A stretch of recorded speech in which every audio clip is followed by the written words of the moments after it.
What's up everyone, Mitchell Saltzman here once again, and this time I wanted to spend some time answering your questions regarding Elden Ring. I made a tweet over the weekend asking people to send me all of their Elden Ring questions, and now I'm going to try to answer as many of them as I can to the best of my ability, while also demonstrating what I'm talking about within the game. So, let's get started. Alright, first question. Do you feel like you have to grind to progress? I don't mean learning boss or enemy patterns, etc., but actually grind for souls in order to level up and realistically be able to win fights. Super excited for your preview/review, Mitch. Definitely the right man for the job at IGN. Oh, thank you so much. That's so nice of you to say. So first, I gotta explain something about me. I hate grinding. It's one of the reasons why I feel like I'm turned off of a lot of JRPGs that require you to grind in order to withstand a lot of the enemies or the bosses that will just like one hit kill you. So I actively avoid grinding whenever I play a From Software action RPG. So to that point, no, I don't think that you have to grind in Elden Ring, or at least I didn't. That said, one of the things I really like about From Software's action RPGs is that grinding is an option. These games really are as hard as you decide to make them. If you decide to spend the time grinding, there are definitely spots where you can grind. They're called runes. Runes is basically the souls of the game. There are definitely spots where it's good to grind runes, and you can get stones from there also to upgrade your weapons. You can farm crafting materials so you can craft better items and stuff. So the option is certainly there to grind, but I never felt like it was a requirement in order to deal with certain bosses. Certainly it would have helped. It would have made things easier if I did more damage to bosses, but I managed to get through it without grinding anything. So I think I got through the last boss at like level 14 or 15, which to me felt low. So to answer your question, no, it's not required, but it would definitely help. Does the magic seem overpowered, and how does riding the horse feel? I.e., is horse riding more like Witcher 3 or Ghost of Tsushima? So for the first thing, what I'll say is that it doesn't feel like Demon Souls level of overpoweredness in terms of magic, where I would tell people, if you want an easy mode in Demon Souls, pick a magic class. I think there's three things to take note of in terms of the enemies and bosses of Elden Ring when it comes to magic. One, casting spells takes a very long time, especially when you're casting the really powerful spells. Two, a lot of enemies and bosses are hyper aggressive, so it's very hard to get that separation of space that you need in order to cast a spell that takes a really long time to cast. And number three, most enemies and bosses can hit you from a football field away. So I think those three things really keep magic in check. That said, magic hits like a truck. But in addition to that, there's also this Ash of War that you can get called Glint Sword Arch, which is very much like the homing soul mass spells from other Dark Souls games. It creates 4 floating swords that go over your head. They automatically lock on to whatever enemy appears, and it does a lot of damage. The only bummer about it is that if it runs into a wall or something as you're casting it, then the swords go away. But that's a really good spell because it's a quick cast, it goes automatically, and you can kind of just keep on casting and keep running away. So is it overpowered? I would say no, but it is very strong. It's also worth noting that a lot of the really crazy spells that you see in the trailer aren't in the closed test, or at the very least I haven't found them. Also, I think it's worth keeping in mind that there are going to be areas in this game where magic is going to be very strong, and there are going to be areas where magic is going to be very weak because you're going to be encountering enemies that are going to be resistant to magic. So, to answer the question, no, I don't think magic is going to be overpowered, but it is very strong, and it's still a little early to really say that definitively because we haven't really seen the really powerful spells that you're going to eventually get.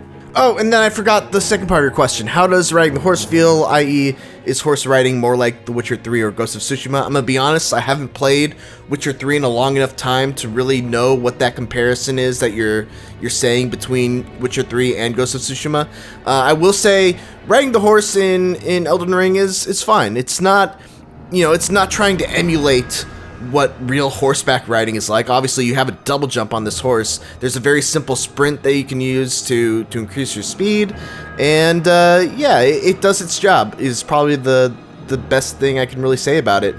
Fighting on horseback is a little awkward.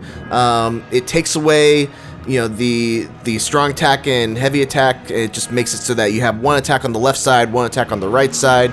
You have to time it correctly. Every weapon has a different timing that you have to learn. So, you know, there's definitely nuance to it. How guided is the gameplay experience compared to the other Soul games? So, it's definitely more guided, but I don't think that's a bad thing in this case. Because of the fact that it is so much more open compared to the other Soul games, it's a lot harder for people to really find the mainline path and just go through that mainline path that they want to. So when you get to a site of grace, you'll see a little bit of light that kind of lightly guides you to the next destination that you want to go to if you want to follow the mainline path. You don't have to follow it.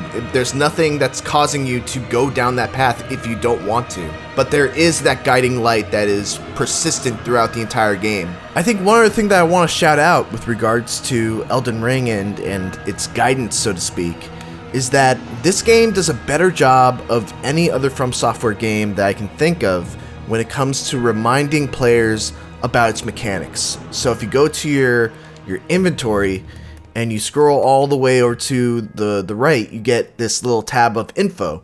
And basically it allows you to revisit tooltips that have already come up that you might have accidentally, you know, clicked through because you just wanted to get through the game. So that's really helpful. And then in addition to that, you can also press the touchpad whenever you're on a specific screen, and you can bring up the original tooltip that came up when you first got to it. So it's more guided than other games in the series, but I don't think that's a bad thing. I think it's absolutely a positive step forward for the franchise. This may be a stupid question, but can you save as per Skyrim, or is progress only saved after a checkpoint like in Demon's Souls? Not a stupid question, but no, you cannot save like you can in Skyrim. I think it kind of goes against the nature of these games if you're able to save and load right before a boss. Especially because the game is by design meant to be punishing upon death. You can't, you know, just save scum to avoid that situation. Does the open world content feel like filler? Enemies placed randomly in the world, too much empty space with nothing interesting to do? I am afraid that the new open world formula can end up hurting the game. Thanks in advance. No, I actually don't think so. I think the open world content in this game is actually really, really good. And of course, this is all going by just the closed network test. I haven't seen anything beyond it. I think in a lot of really smart ways, the open world content in Elden Ring is very much inspired by Breath of the Wild. And when I say that, I mean that the open world points of interest aren't just copied and pasted things that you see over and over again in different spots of the world. They are always unique and interesting events, and even though there might not always be a worthwhile reward, they're always just a really cool pocket of something interesting happening. You might be roaming around and all of a sudden you'll see a giant colossus that rises up from the ground. You might go to another area and there will be a ton of jellyfish that you've never seen before in any other place. Or you'll just go to another area and you'll see a giant gathering of trolls that you've never seen in any other area. And that doesn't even take into consideration the dungeons, which are very much like Elden Ring's version of the shrines from Breath of the Wild, in that they each have their own self-contained combat encounter, sometimes with a boss, always with a worthwhile reward, and they're all themed very differently. So no, I absolutely don't feel like the open world content feels like filler. I think it's always worthwhile. It's always interesting to seek out, and the rewards that you get for exploring are very, very good. So yeah, I actually think that From Software is nailing the open world design so far in Elden Ring. How is the difficulty scaling in the open world? Are there areas that you can wander into early on that you probably need to come back to when you're at a higher level, similar to the catacombs in Dark Souls 1, or can most people tackle areas in any order and do all right? So to answer this question, I have to first, remind people this is just a closed test. There are invisible walls that are preventing you from going too far out. Everything is very self-contained and very planned within this play space, so to speak.